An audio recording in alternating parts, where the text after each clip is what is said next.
RK ఏదో మాట్లాడుతున్నాను నేను, ఆంధ్రజ్యోతి ఎండి. తెలంగాణలో ఎన్డీఏ కూటమట. తెలంగాణలో ఎన్డీఏ కూటమి ఎట్లా, ఏ లెక్కన? అయ్యో,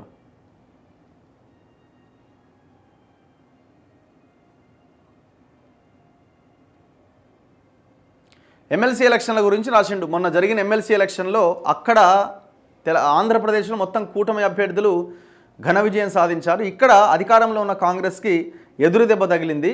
ఇక్కడ కూడా బీజేపీ అభ్యర్థులు ఇద్దరు గెలిచారు. అధ్యాపకులు, పట్టభద్రుల నియోజకవర్గాలకు ఉభయ తెలుగు రాష్ట్రాల్లో జరిగిన ఎన్నికల్లో ఓటర్లు అధికార ప్రతిపక్షాలకు తమదైన రీతిలో సంకేతాలు ఇచ్చారు.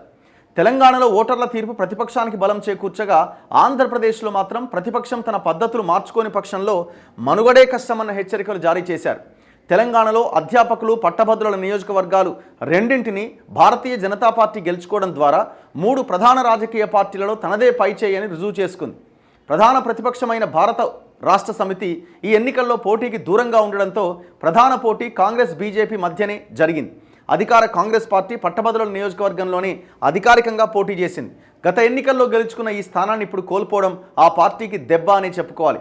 ఒకప్పుడు ఉత్తర తెలంగాణ బీఆర్ఎస్కి ఆయుపట్టుగా ఉండేది. గత అసెంబ్లీ ఎన్నికల్లో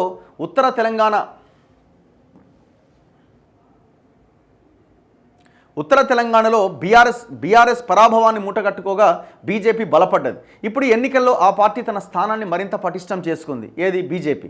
తెలంగాణ ఉద్యమానికి అండగా ఉన్న ఉమ్మడి కరీంనగర్ జిల్లాలో అధ్యాపకుల నియోజకవర్గంలో కూడా బీజేపీ పాగా వేసింది. బీఆర్ఎస్ ఎన్నికలకు దూరంగా ఉండడం బీజేపీకి కలిసి వచ్చింది.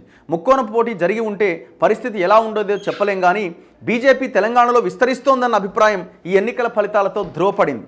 అదే సమయంలో కాంగ్రెస్ బలహీనపడుతోందన్న అభిప్రాయానికి బలం చేకూరుతోంది.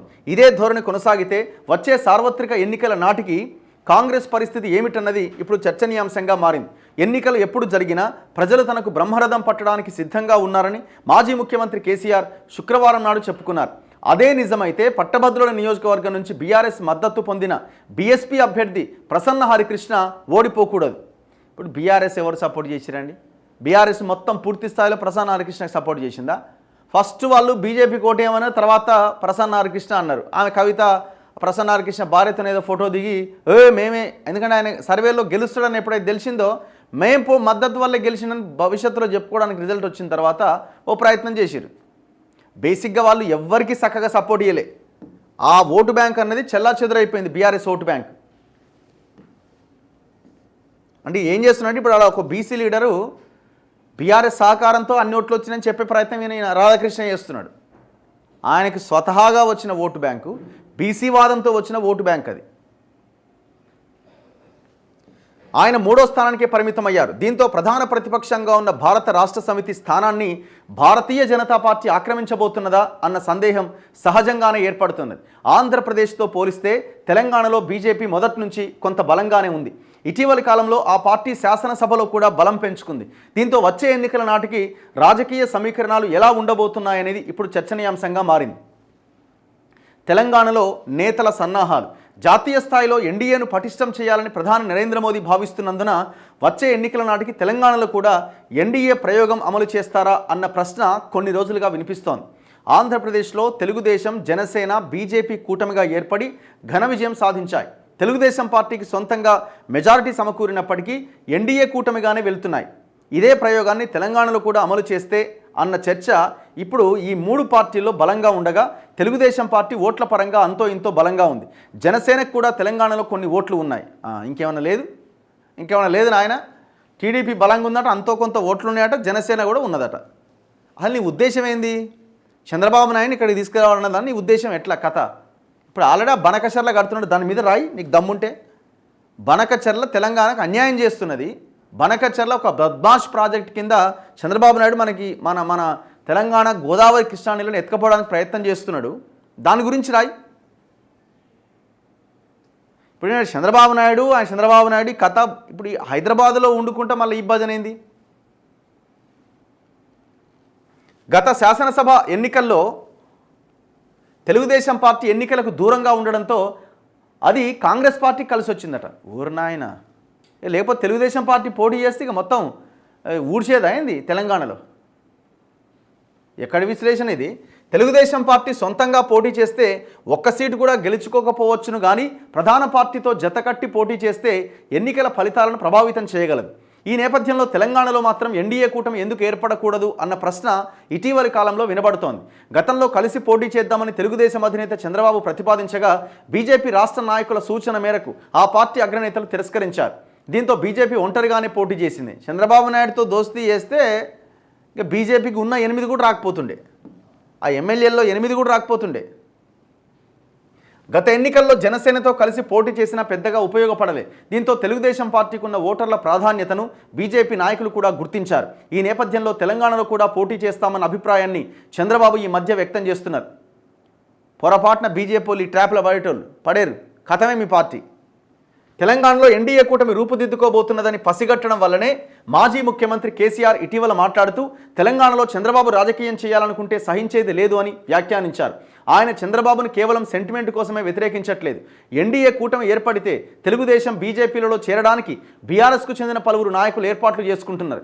ఇందులో ఎమ్మెల్యేలు కూడా ఉన్నారు. వచ్చే ఎన్నికల నాటికి ఎన్డీఏ కూటమి ఏర్పడుతుందని, ఆ కారణంగానే తాను తెలుగుదేశం పార్టీలో చేరే ఆలోచన చేస్తున్నాను అని కొంతకాలం క్రితం బీఆర్ఎస్కు చెందిన ఎమ్మెల్యే ఒకరు నాతో చెప్పారు. అప్పట్లో ఆయన చెప్పిన మాటలు టూ ఎర్లీగా అనిపించాయి, కానీ ఇప్పుడు పరిస్థితులు వేగంగా మారుతున్నాయి. బీజేపీ అగ్రనాయకత్వ ఆలోచనలు కూడా మారాయంటున్నారు. తెలంగాణలో ఎన్డీఏ కూటమి ఏర్పడితే ప్రధానంగా నష్టపోయేది కేసీఆర్ మాత్రమే. అందుకే ఆయన చంద్రబాబుకు తెలంగాణలో ఏం పని అని మళ్ళీ ప్రశ్నించడం మొదలుపెట్టారు. ఇక్కడ ఇంకో విషయం కూడా చెప్పుకోవాలి. బీజేపీతో కలిసి వచ్చే ఎన్నికల్లో పోటీ చేయడానికి సిద్ధంగా ఉన్నామని బీఆర్ఎస్ నుంచి సంకేతాలు వెళ్ళినా బీజేపీ అగ్రనాయకత్వం పట్టించుకోలేదు. తెలంగాణలో కేసీఆర్ శకం ముగిసిపోవాలి అని ఆ పార్టీ కోరుకుంటున్నది. విషయం ఏంటంటే, జాతీయ పార్టీలకి ప్రాంతీయ పార్టీని ఎదుర్కోవడం అన్నది కొంత కష్టమే. అండ్ రేపు పొద్దున అధికారంలో ఉన్న కాంగ్రెస్ని ఎదుర్కోవాలంటే బీజేపీకి డైరెక్ట్ ఫేస్ టు ఫేస్ చాలా ఈజీ అవుతుంది. బీఆర్ఎస్ ఉండగా కాంగ్రెస్ని కొడుతూ బీఆర్ఎస్ని కొడుతూ బీజేపీ అధికారంలోకి రావడం అనేది సమస్యగా మారుతుంది. అంత ఈజీ కాదు. అందుకే వాళ్ళు బీఆర్ఎస్ని ఫస్ట్ క్లోజ్ చేయాలి, తర్వాత కాంగ్రెస్తో ఫైట్ ఈజీ అవుతుందనేది బీజేపీ భావిస్తున్నది. మళ్ళీ ఈ మధ్యలో చంద్రబాబు ఏంది, ఇప్పుడు చంద్రబాబుతో కేసీఆర్ కలుస్తాడా? కేసీఆర్ 2018, 19 సరే ఉద్యమ సమయంలో ఆయన కలిసి ఉండొచ్చేమో. మొన్న జరిగిన 2018 ఎలక్షన్స్లో కూడా చంద్రబాబుని బూచిగా పెట్టే కదా మొత్తం ఇచ్చేసింది, కాంగ్రెస్ ఓడగొట్టింది. మొత్తం చంద్రబాబు రాబోతున్నాడు. ఈ పరిస్థితుల్లో ఇంకా బీఆర్ఎస్ టీడీపీతో కలిసి బీజేపీతో కలిసి పోద్దా? ఒకవేళ పోతే ఓన్లీ బీజేపీతో కలిసి పోవచ్చేమో, చెప్పలేం. ఎలక్షన్స్ నాటిగా చెప్పలేం.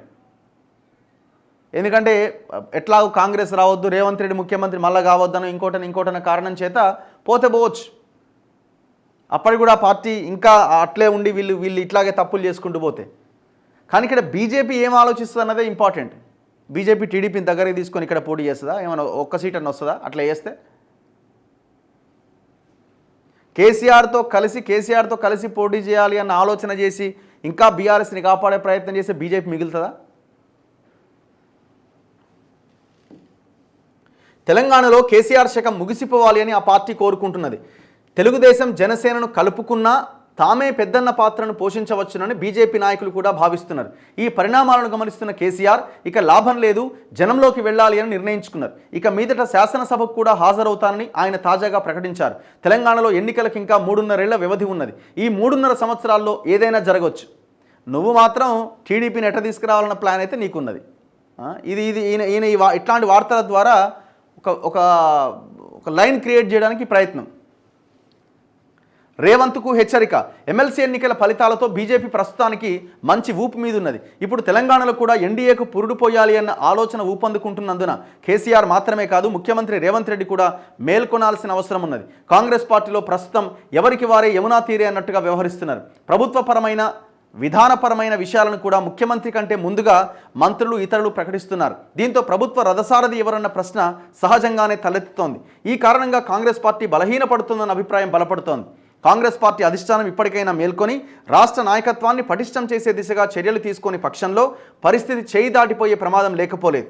స్థానిక సంస్థల ఎన్నికలకు గడువు ముగిసినప్పటికీ ఎన్నికలు జరిపించడానికి కాంగ్రెస్ పార్టీ సాహసించలేకపోతున్నది వాస్తవం. ఈ నేపథ్యంలో తెలంగాణలో ఎన్డీఏ కూటమి రూపుదిద్దుకుంటే రాజకీయ సమీకరణలు వేగంగా మారే అవకాశం ఉంది. ఇప్పుడు తనతో ఉన్న ఎమ్మెల్యేలు కూటమి వైపు చూడకుండా రేవంత్ రెడ్డి ఎంతవరకు కట్టడి చేస్తారో తెలియదు. మరోవైపు గత ఎన్నికల తర్వాత కాంగ్రెస్లో చేరిన బీఆర్ఎస్ ఎమ్మెల్యేలలో కొందరు పునరాలోచనలో పడ్డారు. ఈ పరిణామం కాంగ్రెస్ పార్టీకి ఇబ్బందికరంగా పరిణమించింది. ముఖ్యమంత్రి రేవంత్ రెడ్డి ఈ విషమ పరీక్షను ఎదుర్కొని ప్రభుత్వాన్ని, పార్టీని ఎలా కాపాడుకుంటారో వేచి చూడాలి. రేవంత్ రెడ్డికి కీలకమైన సమయం అన్నది వాస్తవమే, 100% వాస్తవమే. కాంగ్రెస్ మొన్న ఓడిపోవడం అన్నది పెద్ద దెబ్బ, బీజేపీకి చాలా భయంకరమైన బూస్టింగ్ అది. మరి ఇది కాంగ్రెస్ వాళ్ళు, ముఖ్యమంత్రి ఏం దీన్ని తీసుకుంటున్నారో తెలియదు, కానీ చాలా పెద్ద ప్రమాదపు అంచున ఉన్నట్టుగా కనబడుతున్నది కాంగ్రెస్ కూడా. దాని నుంచి బయటపడడానికి అవకాశం ఉంది, సమయం కూడా ఉంది. ఏం పడుతున్నదో భవిష్యత్తులో చూడాలి. కానీ ఎన్డీఏ కూటమి వస్తుంది, బీజేపీ, టీడీపీ, జనసేన కలిసి ఈడపోడి, ఇదంతా ట్రాష్, ఇది జరగని పని. చంద్రబాబుని తెలంగాణలో ప్రజలు నమ్మరు. మళ్ళీ దాన్ని బూచిగా పెట్టిగో మళ్ళీ చంద్రబాబు వస్తున్నాడు, మళ్ళీ ఇదే కేసీఆర్ ఇంకోరో ప్రచారం చేయడం ఖాయం. సో కాబట్టి ఇది జరగని పని. బీజేపీ అంత పెద్ద బిగ్ మిస్టేక్ చేస్తానైతే నేను అనుకుంటలేను. ఈ ఆర్టికల్ ఎందుకు రాసింది అంటే చంద్రబాబు ఆయనకు కావాల్సినోడు కాబట్టి చంద్రబాబుని కొంత లేపడానికి, ఇక్కడ ఆయనకు సంబంధించిన ఆస్తులో ఇంకోటో కాపాడడానికి ఇది ఒక ప్రయత్నం. భవిష్యత్తులో రాబోతున్నాడు అని. ఇదంతా ఉత్తదే, ఇది వేస్ట్. ఈ మిగతా అంతా ఆంధ్రప్రదేశ్ గురించి రాసిండు.